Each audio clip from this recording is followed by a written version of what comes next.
Pittsburgh Steelers guard Isaac Seumalo is questionable to play against the Indianapolis Colts, head coach Mike Tomlin said. Seumalo has a pectoral strain and did not play for most of the second half against the Green Bay Packers, but he hopes to play this week. Tomlin says that Seumalo will be limited this week, but because he is a Grizzly veteran, he needs less time to participate in games, and thus he could perk up late in the week and still play. Seumalo suffered a pec strain last year before the season started, forcing him to miss 3 games. Without him in there, it will be Spencer Anderson starting in his place. Anderson has been the team's jumbo tight end over the last few games to great success. It has been their identity, and the Steelers have leaned into it. Yet, without him out there, the Steelers scrapped the jumbo package, instead moving into their base offense for the rest of the game. The Steelers' offensive line has been remarkably healthy for most of the season, with all the starters playing in each game, but Seumalo's health looms on that front.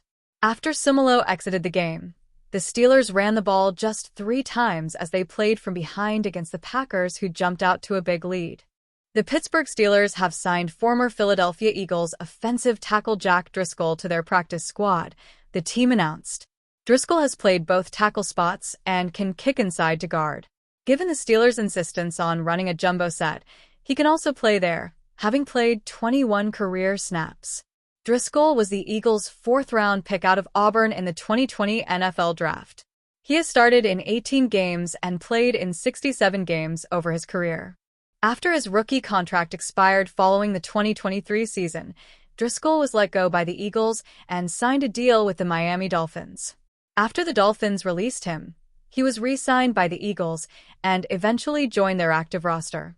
He has not been signed by a team since the Super Bowl, and the Steelers will be his first landing spot.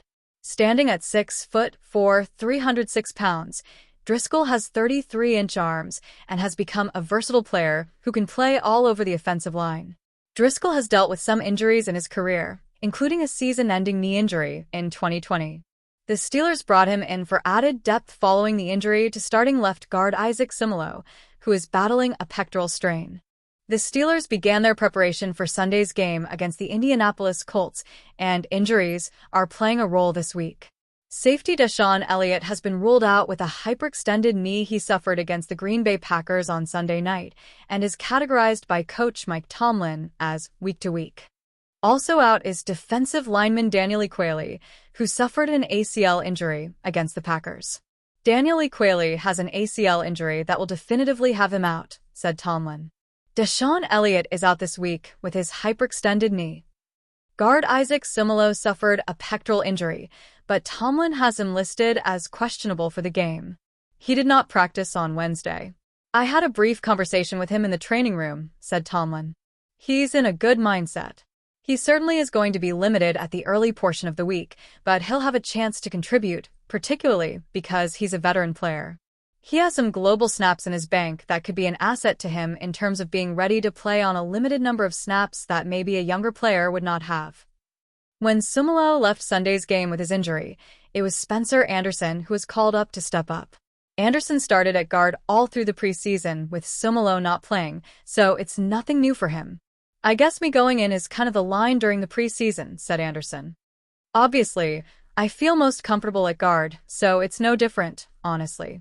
It's just another day at the office. I know obviously we couldn't run our heavy stuff, because Isaac got hurt.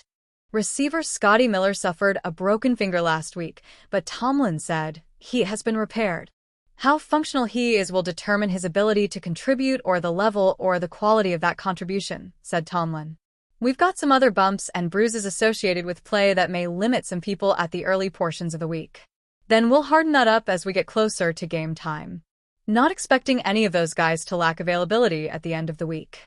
Cornerback Corey Trice Jr. returned to practice today, but remains on the reserve/injured, designated for return list. The Steelers have a 21-day window to either activate Trice or he remains on the reserve/injured list for the remainder of the season. Trice was placed on the reserve/injured list on August 26 with a hamstring injury. This is the 3rd straight season Trice has dealt with injuries. He missed his entire rookie season with a knee injury and the majority of the 2024 season with a hamstring injury. Trice has appeared in 6 games, starting 1. He has 21 tackles, including 15 solo stops, 2 passes defensed, an interception, and a tackle for a loss. Center Zach Frazier, calf, and tight end Pat Freiermuth, quad, also did not practice. The full injury and practice report is below. After missing out on him in September, the Pittsburgh Steelers might not be able to land veteran WR Marquez Valdes-Scantling the second time around either. Despite a Monday workout and reported signing, Valdes-Scantling remains a free agent. With Pittsburgh filling up its practice squad Wednesday with 3 players, including WR John Reese Plumlee, it doesn't appear Valdes-Scantling is signing ahead of Week 9. While Aaron Rodgers isn't in charge of those decisions, he offered insight to why no deal has happened. "I love MVS. I've always enjoyed playing with him," he said in a now-deleted tweet by 93.7 The Fan. "He's one of my favorite teammates of all time. He is a really special guy, and I think MVS can still really play. You saw last year when he was in New Orleans, he had opportunities. He had a lot of big touchdowns. He could still run." Valdes-Scantling turned down a chance to join the Steelers' practice squad at the start of the year to sign with the San Francisco 49ers practice squad. Despite their long line of injured wide receivers, Valdes-Scantling struggled to find a role in the offense. Across 141 snaps, he caught just 4 passes. A far cry from last year with the Saints, when he averaged 22.6 yards on 17 catches and had 4 touchdowns in just 8 games. "I think MVS wants to be on an active roster, so if there wasn't an opportunity here for that, then I guess he's waiting for something else," Rodgers said via The Fan. "But I don't fault him. I love MVS. Whether he is here or somewhere else, I'm always calling for him. Presumably, he's looking for a larger role with his next team." No to mention the pay increase for being on an active roster versus a practice squad, though players elevated before a game get paid the minimum amount as someone on the 53.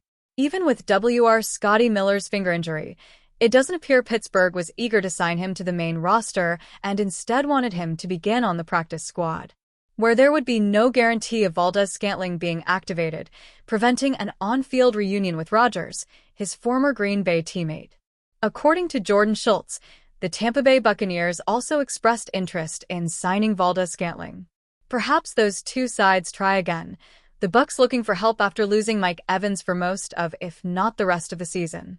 Failing that, Valdes-Scantling could wait for more injuries around the NFL to open up chances on other rosters.